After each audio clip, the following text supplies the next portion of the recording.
Certo, pessoal? Sejam bem-vindos para o nosso segundo episódio da nossa websérie Lucrando com SPDA e Aterramento. Lembrando que no primeiro episódio, que foi segunda-feira, nós falamos sobre alguns tipos de danos, alguns tipos de problemas que ocorrem nos clientes em diferentes tipos de clientes e mostramos como você pode usar essa informação e conseguir serviços. Lembrando que essa websérie tem um caráter bem comercial, ou seja, você vai entender também o contexto, o conteúdo, mas principalmente nós vamos te mostrar como colocar esse conteúdo e colocar ali e fazer ele trabalhar para você como se fosse uma prospecção natural, tá bom?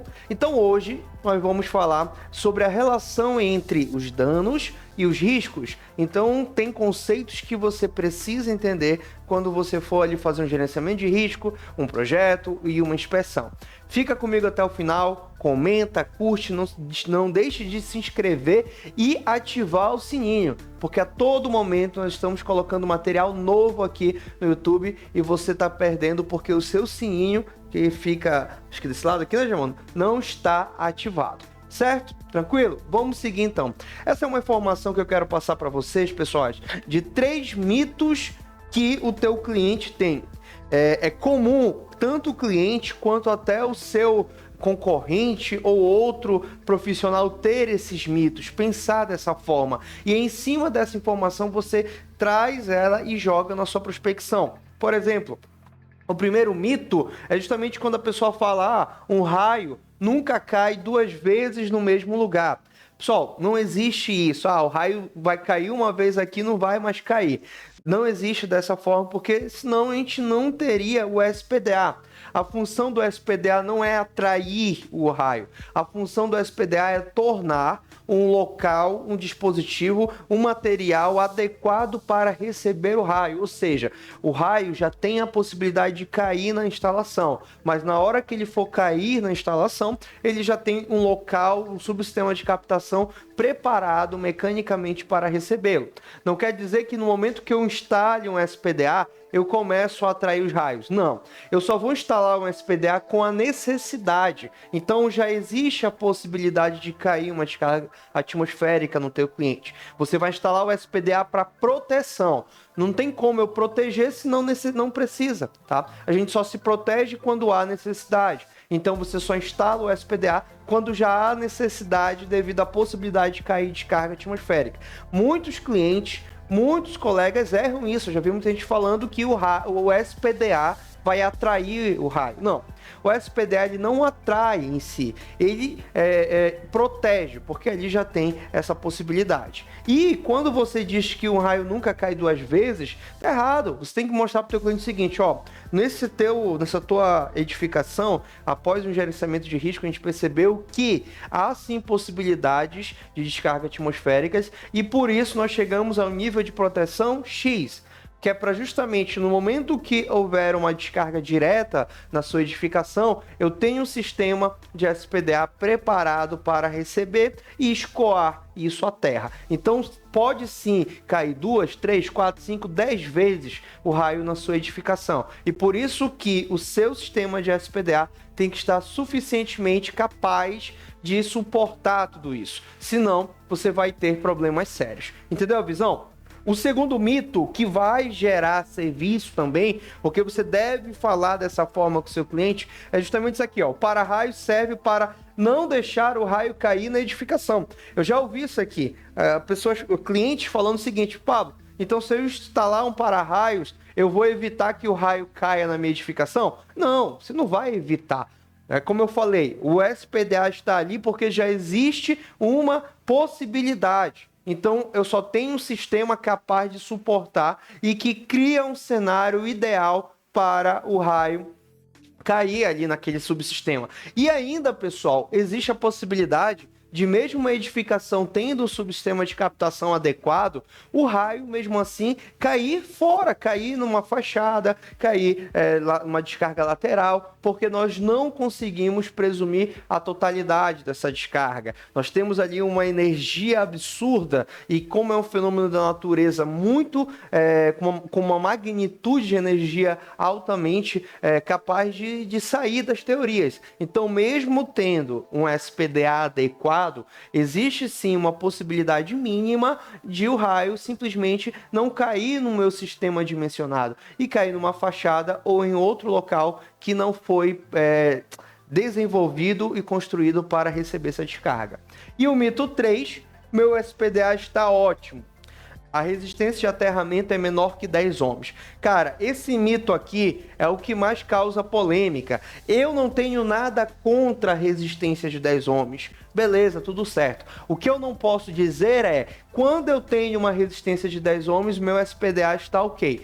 Não é só isso. Você pode sim ter um SPDA, um aterramento adequado, funcional, com uma resistência menor que 10 ohms, tranquilo. Até porque quanto menor for a minha impedância ou minha resistência, melhor vai ser para o escoamento. Porém, essa informação única e exclusiva não é capaz de dar um parecer positivo e funcional para uma instalação. Então você tem que pensar da seguinte forma: eu só vou dizer que o SPDA está adequado quando eu avaliar todas as medidas de segurança e proteção, quando eu verificar a equipotencialização, quando eu verificar as proteções contra descargas diretas e indiretas e as medidas de proteção contra surto e também a resistência da malha de aterramento. E se ela for menor que 10, beleza, top, mas eu ainda tenho outros fatores que eu devo levar em consideração, e não somente resistência. Se hoje você faz um serviço, um laudo, uma inspeção de SPDA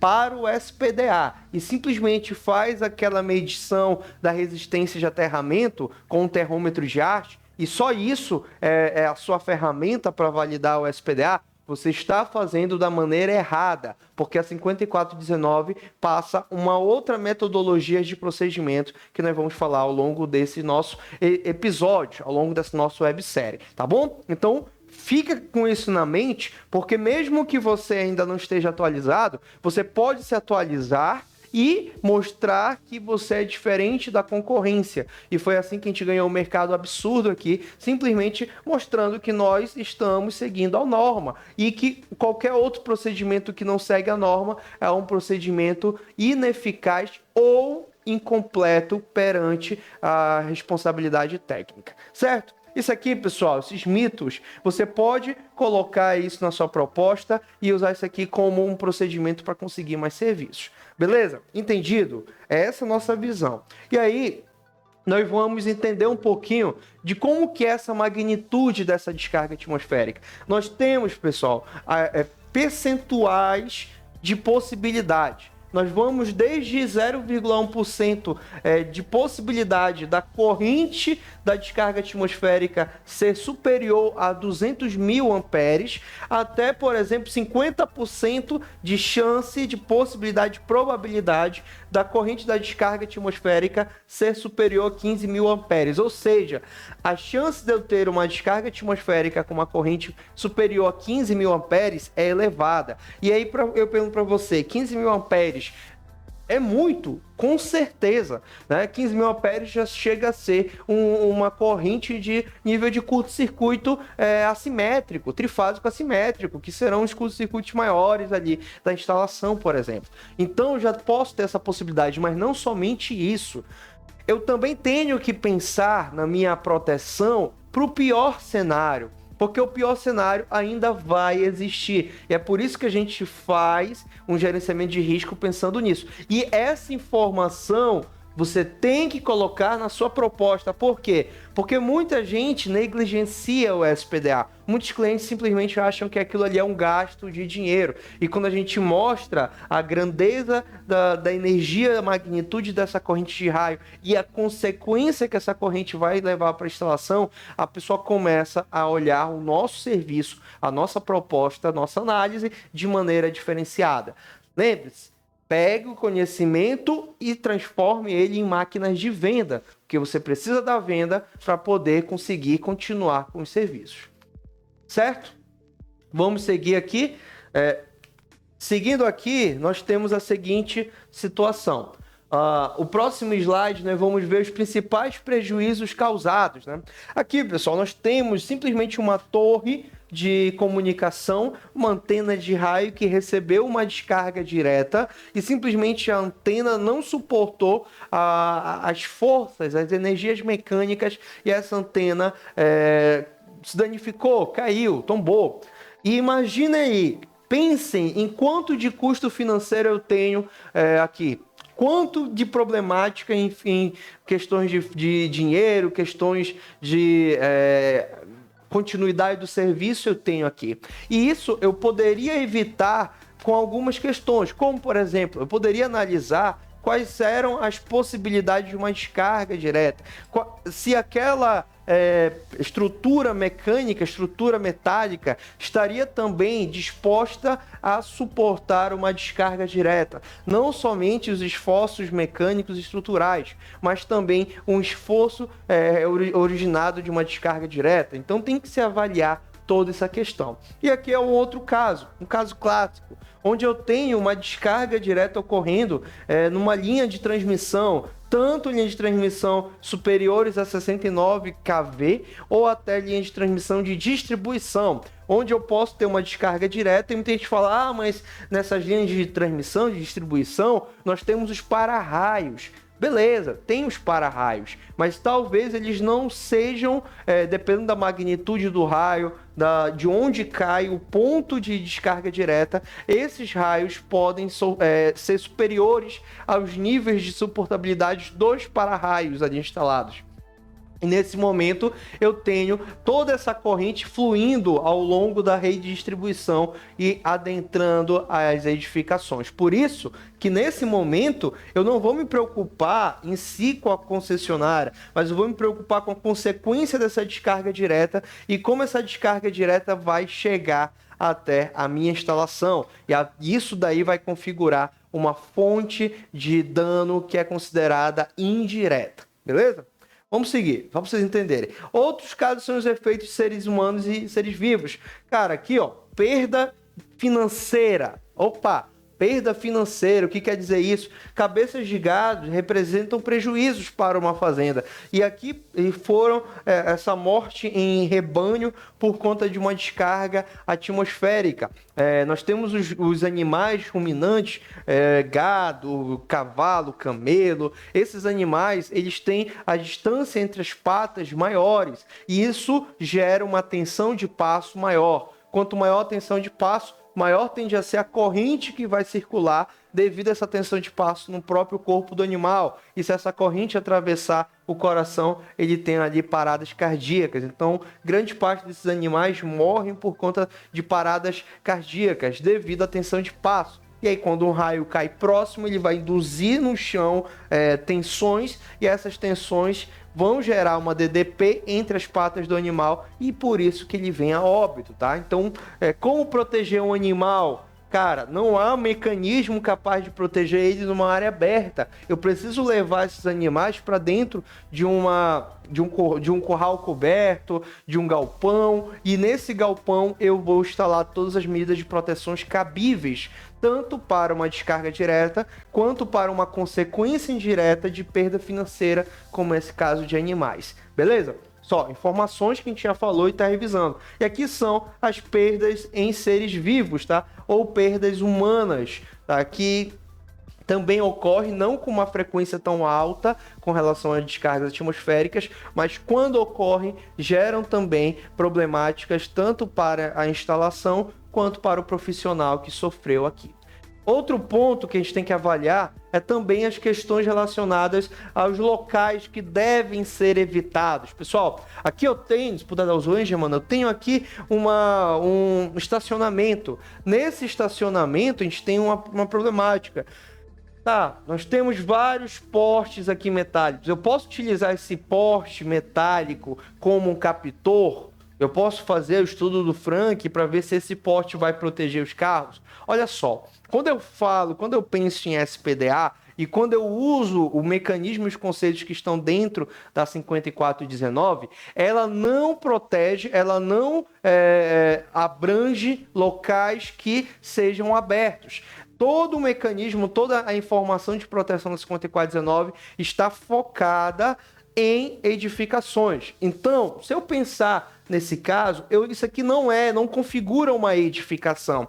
Porém, a gente sabe que fisicamente eu posso ter esses postes como captores e eu posso fazer ali uma simulação. Mas para eu proteger as pessoas que estão aqui, eu tenho que fazer uma evacuação, tirar essas pessoas aqui e levar elas para dentro de uma edificação protegida. Ou seja, em áreas abertas, eu protejo retirando pessoas e para isso eu posso usar anunciadores de tempestades, sensores de tempestades, avisos, limitações e tudo mais, tá bom? Então pensem, todo o conceito envolvido na 5419 se aplica a edificações e não a locais abertos. E a gente vai falar um pouco mais sobre isso depois. Outro ponto é aqui justamente a construção civil. Cara, eu vou ter gruas, eu vou ter guindastes, eu vou ter uma estrutura metálica acessível por conta ali das estruturas e tudo mais. E tudo isso, durante uma tempestade, durante um clima chuvoso, vai gerar um risco alto. Pode ter possibilidades altíssimas de cair uma descarga aqui. E se eu tiver esses profissionais trabalhando imersos ali ao concreto, o concreto úmido, né, ainda ali em processo de cura, vai conduzir e eu posso ter uma perda humana, perda financeira. Então, nesses locais, se afastem e passem essa informação para o seu cliente, certo? Olha só, tudo isso foi para mostrar que o quê? Quando você entende a relação entre a fonte dos riscos, em como que elas vão se configurar nos equipamentos e nos clientes, você consegue melhorar os seus projetos e as suas inspeções de SPDA. Não fiquem só no básico, um AutoCADzinho ali, um projetinho, um teste, não. Isso daí ficou para o passado. Hoje, um profissional que quer se qualificar e se destacar e que realmente quer ser pago justamente pelo serviço que ele vai propor, tem que entender todo o cenário, porque em cima disso ele vai deixar de falar o óbvio para trazer informações mais exclusivas e que são adaptadas ao cliente. É isso que a gente vai tentar mostrar e falar para vocês de maneira bem didática, certo? Aqui nós temos um cenário geral. Que cenário é esse? Eu tenho uma edificação principal, edificações adjacentes, entradas de energia em média tensão, entradas de sinal. Eu posso ter uma descarga direta caindo diretamente na minha edificação. Eu posso ter uma descarga caindo lá na rede de distribuição e gerando um surto de entrada aqui na minha edificação. Eu posso ter uma descarga caindo próximo à edificação, porém no solo. E como eu tenho aqui estruturas metálicas enterradas, eu posso ter uma indução, né, pelo solo e trazendo um surto para dentro da edificação. E eu posso ter também descargas que vão ocorrer próximas às linhas de sinal e energia e vão induzir essas linhas e trazer esse surto para dentro da edificação. Ou seja, eu não tenho mais que me preocupar somente com uma descarga direta. Eu tenho outras fontes de danos, outras fontes de descargas que vão também gerar danos proporcionais. Não quer dizer que os danos vão ser os mesmos, mas são proporcionais às intensidades e às características. E quando você faz um gerenciamento de risco, você vai avaliar todos os cenários. Muita gente fala, mas lá no meu condomínio eu vou pensar o quê? Só numa descarga direta, Pablo? Não. No seu gerenciamento de risco você vai pensar em todos os cenários. Você vai ter que avaliar todos os cenários porque eles existem. E em cima disso você vai chegar num valor de risco e perdas relacionados ao que você está avaliando. Entenderam isso aqui? Isso aqui é o ponto mais importante. Eu preciso que vocês peguem essa informação e guardem, Porque o teu cliente não tem isso. E aqui você vai chegar no orçamento ou numa visita técnica e sair procurando por onde os surtos diretos e indiretos, descargas diretas e indiretas podem influenciar na instalação. E como essa instalação está protegida. Quais são os mecanismos de proteção? Que não é somente DPS. DPS é um deles, não é somente o SPDA em si, é um deles, mas existem outros mecanismos e outros cenários que você pode implementar e que vão fazer diferença real e financeira na solução final, beleza? Tranquilo? Pensou nesse cenário, a gente vai seguindo. Então, tem um conceito das fontes de danos que é justamente essa que eu falei. As fontes de danos são as possibilidades da descarga direta ocorrer tanto diretamente na edificação, quanto em estruturas próximas delas, de modo que eu ainda tenho uma condução de surtos e que vão gerar danos internos. Então, sempre nós vamos pensar em uma fonte direta na edificação, uma fonte de descarga próxima à edificação, uma fonte de descarga direta na rede de distribuição de linha e sinal que vai gerar um surto para dentro da edificação e uma fonte de dano próxima às redes de sinais que vão induzir tensões e correntes que vão viajar também. Cada fonte de dano vai ter ali o seu dano proporcional. E é isso que a gente vai analisar agora. E quais são os tipos de danos que nós temos, pessoal? Nós temos 4 tipos de fontes de dano. O que é a fonte do dano? É onde o raio cai. Qual é a possibilidade do raio cair, tá? E não é o que você acha, é a possibilidade das 4.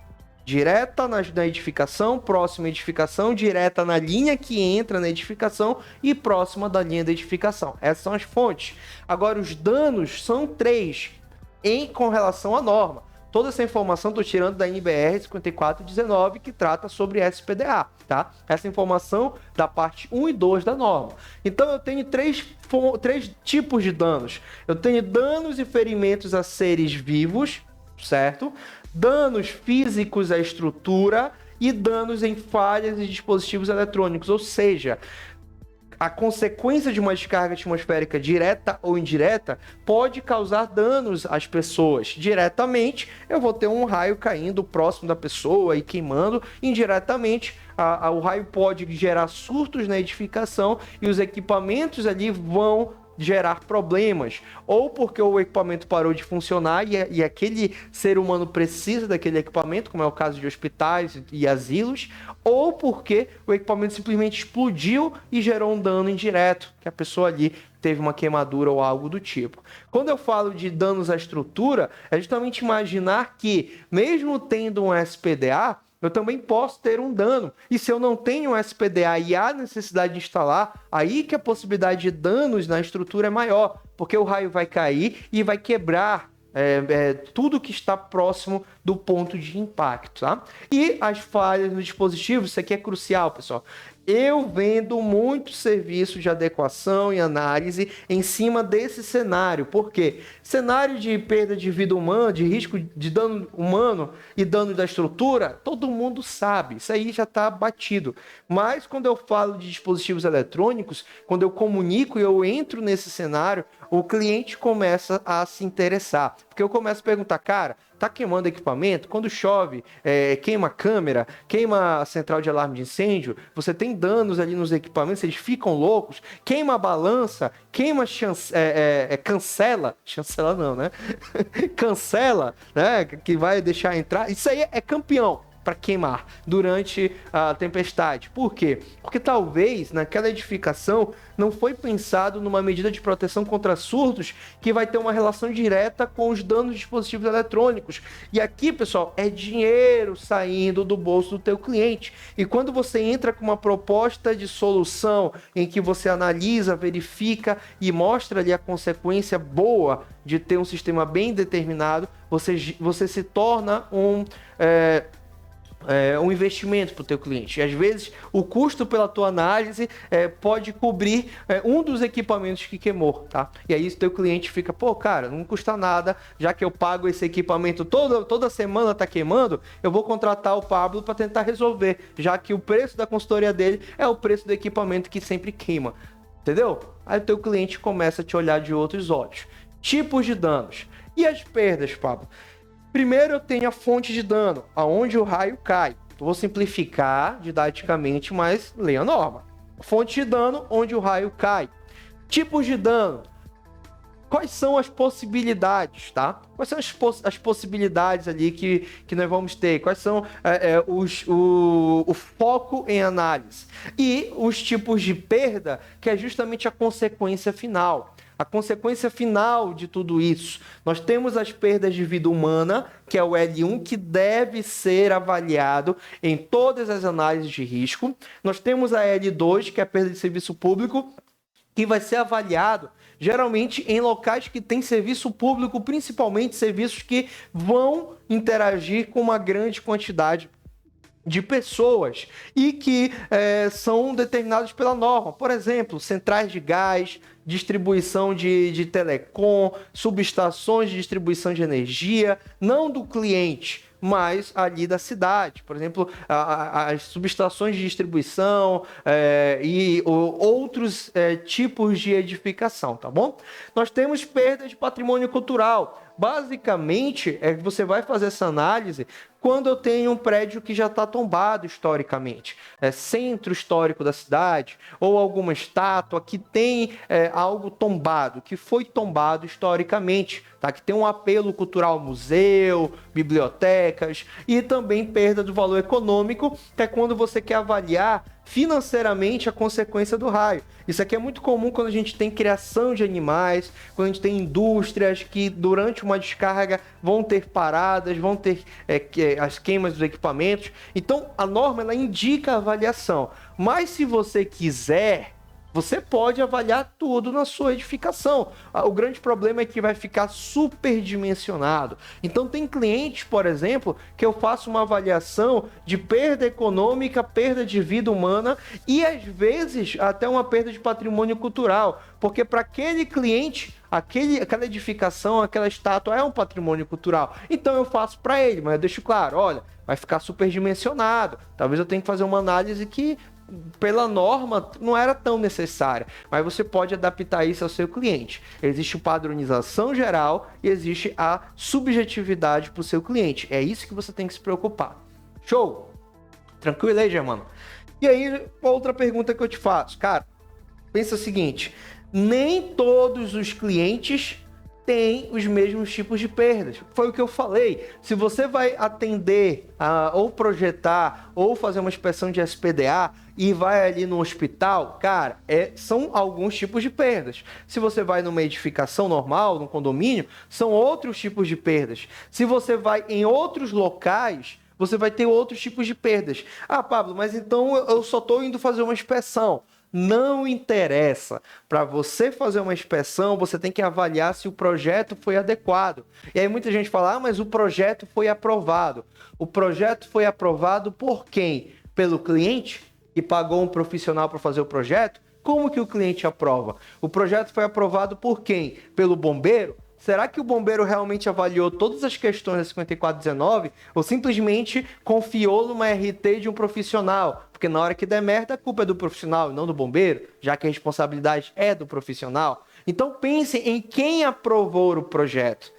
Quando eu tenho um projeto que não teve uma chancela de um profissional que eu julgo qualificado para aquela análise, durante uma inspeção, eu faço a minha própria análise do projeto. Porque não tem como eu dizer que aquilo está certo ou errado sem ter a base do projeto. Não está de acordo com o projeto. Mas e se o projeto não estiver de acordo com a norma? Você está se baseando em algo que já está errado. Deixem de ter preguiça na hora de fazer o serviço, porque é dessa forma que você encontra erros de projeto e durante a inspeção faz a tua inspeção e vende a atualização do projeto e quem sabe depois vende também a adequação para isso, a construção. E é dessa forma que a gente trabalha. Não é porque a gente quer o dinheiro do cliente, é porque a gente quer a segurança e o atendimento às normas. E muitas das vezes, as propostas que a gente passa para o cliente, as ideias baseadas em todo um conceito normativo, são muito mais favoráveis, muito mais baratas do que as soluções convencionais, que é o Ctrl+C, Ctrl+V, porque a gente avalia as possibilidades do cliente, o que a norma permite que nós façamos, tá? Aí muita gente fala, mas o que tu tá fazendo, Pablo, não é legal. Por exemplo, aproveitar o aterramento estrutural, vai mexer na estrutura do prédio. Cara, a norma me diz que esse é o sistema mais eficiente. Quem fez a norma estudou. Essa norma é baseada em uma IEC, que é uma norma europeia, que também teve muito estudo. E quem é você para dizer que os caras estão errados? Eu vou seguir o que a norma indica, porque eu tenho respaldo. E quando eu levo essa solução para o cliente, desde que eu avalie todos os fatores favoráveis, eu estou causando um impacto extremamente positivo no orçamento. Quando eu tinha um orçamento de uma construção do SPDA de 100 mil, eu consigo reduzir para 30 mil. Cara, tu acha que o cliente não vai querer estar comigo? Tu acha que o cliente não vai me contratar? Por isso que é importante a gente avaliar tudo isso. E ao longo de toda essa websérie a gente vai falar cada ponto. Não se preocupe. Vamos seguir aqui. E aí, pessoal, vou só chancelar aqui, passar rapidinho.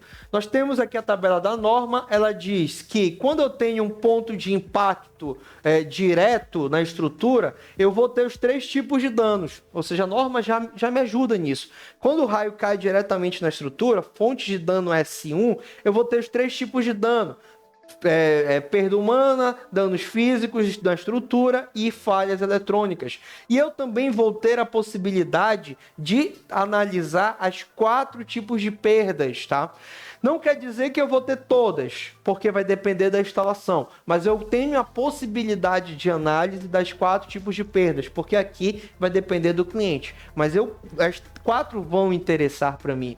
Quando eu tenho uma fonte de dano que é indireta, ou seja, o raio cai próximo à edificação, e no momento que ele cai próximo à edificação, eu vou ter um surto. Então eu tenho uma fonte de dano S2. Eu vou ter principalmente aqui, segundo a norma, somente o dano D3. Ou seja, se o raio cai próximo à edificação, eu não tenho danos aos seres vivos, eu também não tenho dano à estrutura, já que o raio não caiu. Mas eu vou ter um dano dos equipamentos eletrônicos. Então a gente tem que pensar o seguinte: se o raio pode interagir com alguma instalação, mesmo que ele caia a uma distância de 2 km, pessoal.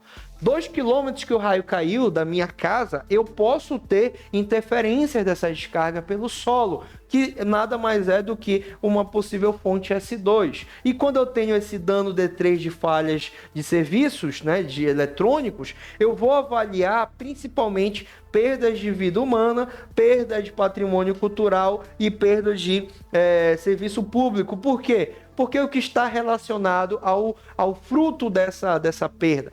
Ou eu posso ter incêndios relacionados a isso. Os surtos podem desligar um sistema de distribuição de energia. O surto pode desligar um sistema de distribuição de internet, tá? Então isso é muito grave. Eu vou ter paradas de serviços. E também no patrimônio cultural eu posso ter ali um incêndio sendo iniciado.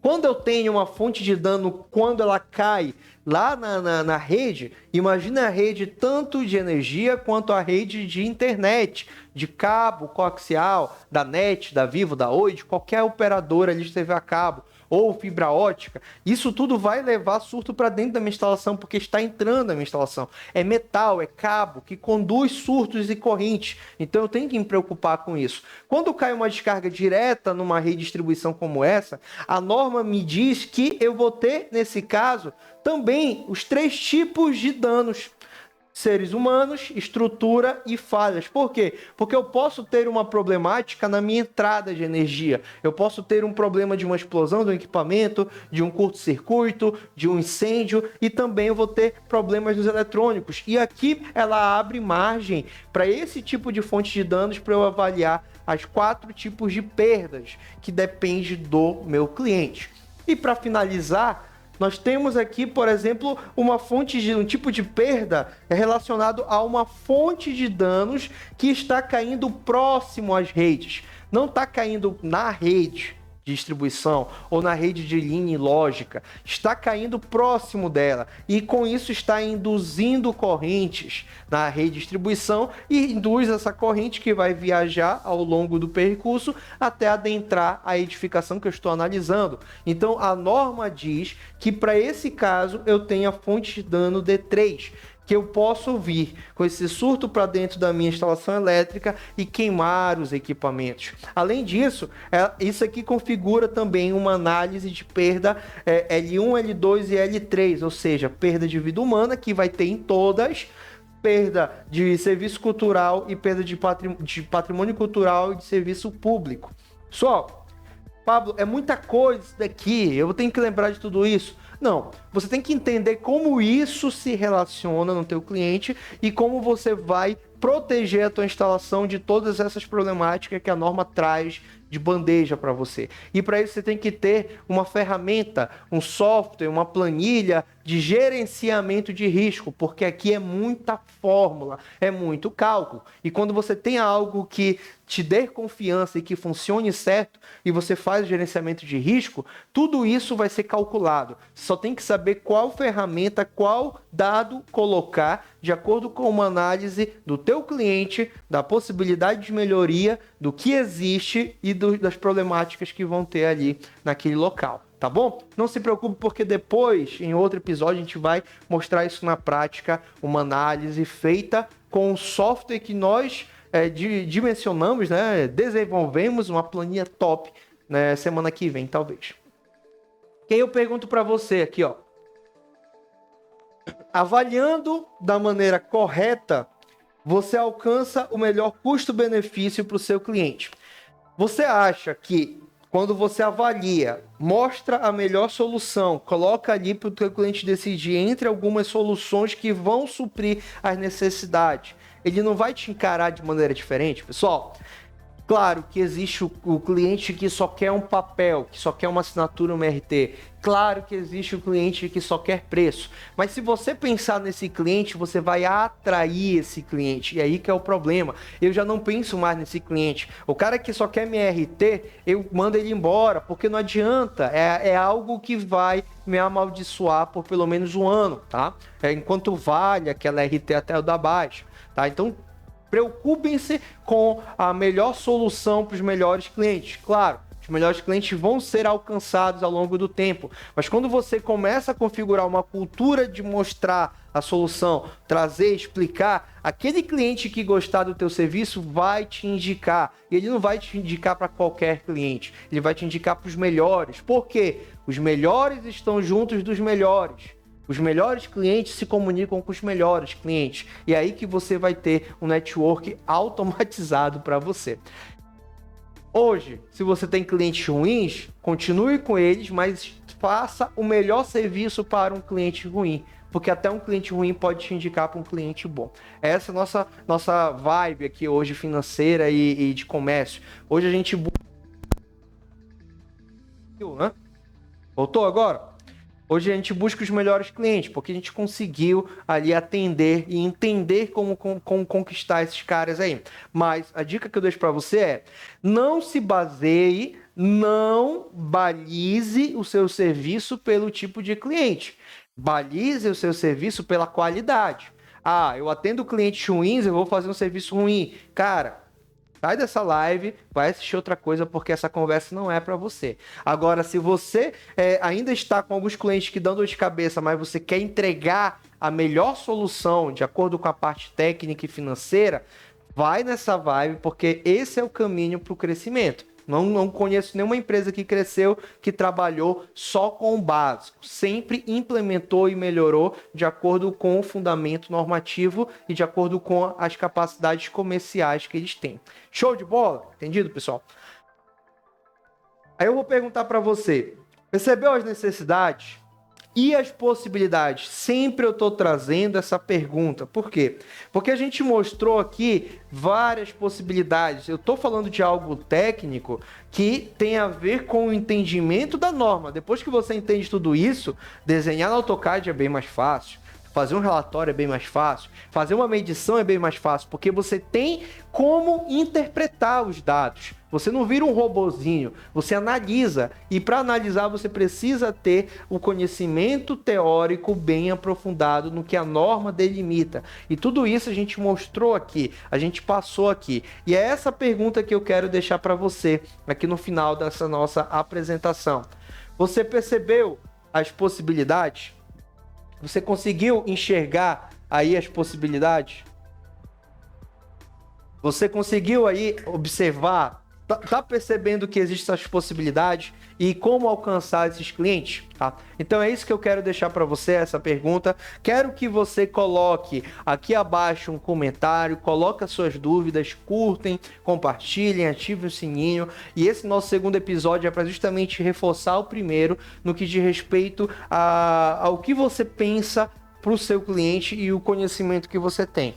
Eu te dou total garantia e acredita em mim que quando você coloca essa informação técnica que a gente mostrou, traduz para o seu cliente e entende as possibilidades de solução, o teu cliente vai te ouvir, porque a tua solução vai mexer, vai fazer um impacto direto no bolso dele. E às vezes não é só bolso que ele se preocupa, ele também se preocupa em qualidade. Existem clientes que já passaram por problemas de incêndios, problemas de queima de equipamentos, problemas de ferimentos com pessoas, processos trabalhistas. Então eles também não buscam só o dinheiro, só o menor preço. Eles também querem algo aliado com a melhor solução.